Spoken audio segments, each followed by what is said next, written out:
Let's see if we can find any buying opportunity on the stock market today.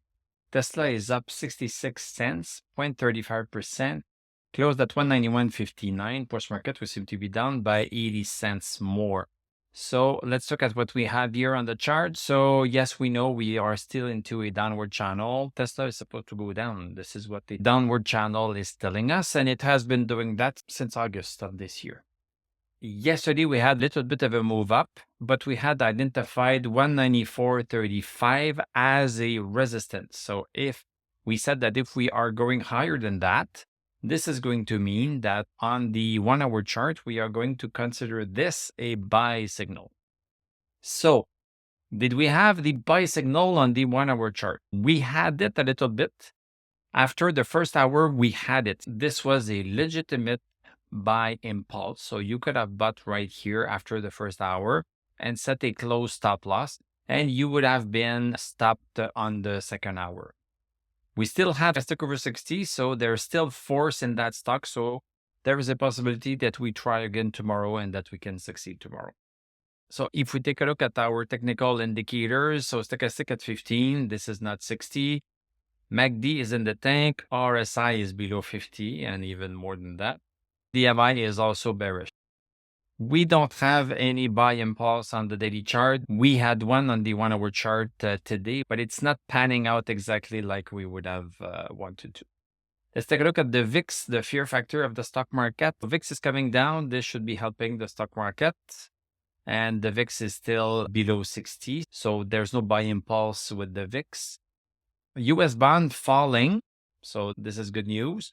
We are just now outside of the bullish channel right here. US dollar just going sideways. Let's take a look at our stock indices. Dow Jones is continuing higher and higher. SPX also, even though the close is pretty much the same, we are still making a higher high and a higher low. So this is still going higher. NASDAQ is just going sideways for now.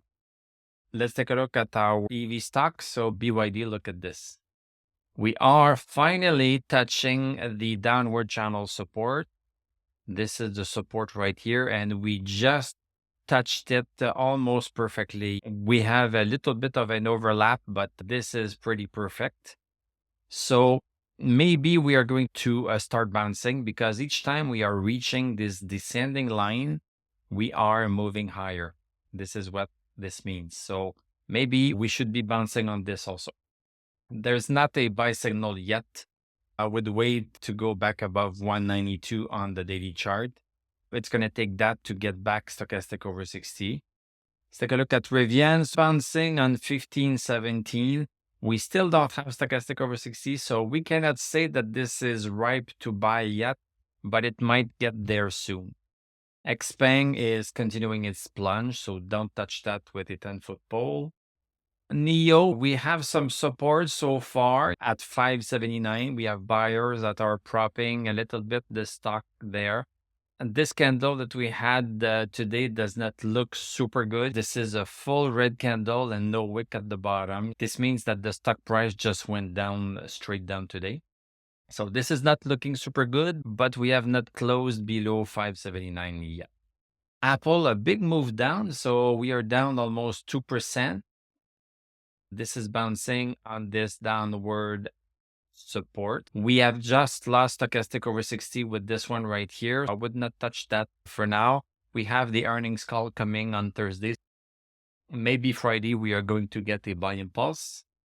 ARM just going sideways, still around 71.97 for support. This is bullish. If you want to enter, you can enter pretty much at any point. This is a very shallow bullish channel. Even if you entered at the wrong timing here, you are not too bad because this is the trend. The trend is that it is going higher. The best time to buy into a bullish channel is to wait for the stock to be close to the support. So we are pretty much close to the support right here. This is not a bad time to buy. Palantir, just going sideways, nothing to see here. NVIDIA, we have a little bit of resistance that we have been trying hard to break. We did not really break it today. The resistance is at 628.34. This is where we are at. And I don't consider that a break today because we just closed a little bit lower. So maybe tomorrow this is going to work. AMD coming back down a little bit, down 3%. Gold, if you want to get a little bit aggressive and you want to play with something, switch on the 1 hour chart for gold. And as soon as we are breaking 1583, we already have stochastic over 60. You can get in maybe for a run until 1611. It's possible that this works. If not, on the daily chart, wait for 1611. Silver, we are having a little bit of a pullback up from within our downward channel. We need to be above $8 to get back into this one. Bitcoin, we need to get back above 44,706. If not, right now we are just into a congestion zone. This is just noise for now. XRP, there's no force in that one. What can I say? We have support at 49.8. Let's hope that this holds, so don't touch this one. Neo battery material continuing lower, even though we closed higher than yesterday, 4.5%. It might look good, but if you look at the overall trend, there's nothing there. And Nouveau Monde Graphite. Nouveau Monde Graphite is bouncing on $2. It's still not the time to buy. I would wait for 234, a break of 234 to consider it. With stochastic over 60, we have neither for now. Tesla, this is a little bit disappointing. Wanted to go higher, but it cannot even break 194.35. We had just one green candle. This one is red, so this is not very impressive. So we just have to stay on the sideline for now. Thank you very much for watching. Thank you for liking, commenting, subscribing. If you like what I do, you can become a YouTube member. Click on my trading affiliate link. We are going to talk tomorrow, and I'm going to tell you à la prochaine.